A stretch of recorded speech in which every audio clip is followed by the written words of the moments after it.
ভালো খেলোয়াড় হতে পারেন, উনি একজন নষ্ট পচে যাওয়া মানুষ। আমাদের ক্রিকেটের অলরাউন্ডার সাকিব আল হাসান সম্প্রতি রয়টার্সকে দেয়া এক সাক্ষাৎকারে তিনি বলেছেন যে সরকারের কাছে আপিল করেছেন যে তাকে যদি নিরাপত্তা দেওয়া হয় তাহলে তিনি বাংলাদেশে এসে তার বিরুদ্ধে উত্থাপিত মামলা ফেস করতে চান।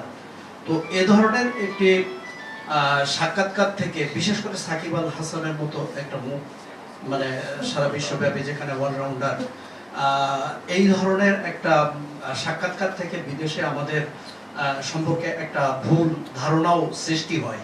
তো সেই ক্ষেত্রে আমি জানতে চাচ্ছি যে তিনি যে আপিলটা করেছেন যে তার নিরাপত্তার ব্যবস্থার বিষয়ে যে তিনি তার মামলা ফেস করতে চান, এজন্য সরকারের কাছে যে নিরাপত্তা চেয়েছেন এ বিষয়ে সরকারের।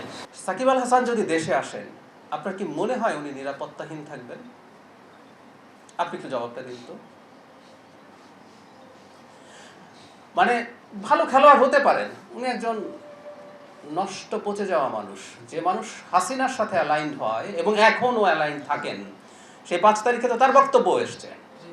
সো ডোন্ট কেয়ার উনি কত নামি, কত সুনাম তার আছে, এসব ফালতু কথা উনি বলেন আসলে সরকারকে কিছুটা চাপে ফেলার জন্য। আমি আবারও বলছি, এনিবডি কেউ আছেন, উনি বাংলাদেশে আসবেন মামলা ফেস করার জন্য, আইন ফেস করার জন্য, বিচার ফেস করার জন্য। এবং উনি এয়ারপোর্টে নামলে কি লোকজন মব করে তার কিছু করে ফেলবে? উনি কি সেটা মনে করেন? আমরা কেউ মনে করি?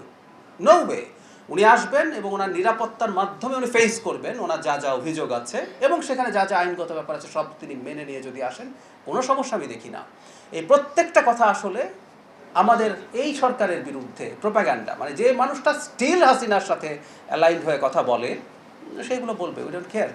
এটা শুধু সে না, সে তো আর হাসিনার চেয়ে বড় অপরাধী না। হাসিনাও যদি বাংলাদেশে আসেন, উনি তো বলছেন ডিসেম্বরে আসবেন, আমি বহুবার বলেছি তিনি যদি আসেন পূর্ণ নিরাপত্তার সাথে তিনি আসবেন, পূর্ণ নিরাপত্তার সাথে তিনি বিচারিক প্রক্রিয়ায় যাবেন, পূর্ণ অধিকার ভোগ করবেন বিচারিক প্রক্রিয়ায়, যা যা করা দরকার। তারপর আদালত যে সিদ্ধান্ত নেবে সেটা আমরা সবাই মেনে নেব। আমরা হাসিনার মতো একটা মাফিয়া রেজিম এই দেশে আর দেখতে চাই না। এটা না ভবিষ্যতেও হতে দেব না। কোনো ফ্যাসিস্ট মাফিয়া রেজিম না, এটা একটা গণতান্ত্রিক রাষ্ট্র।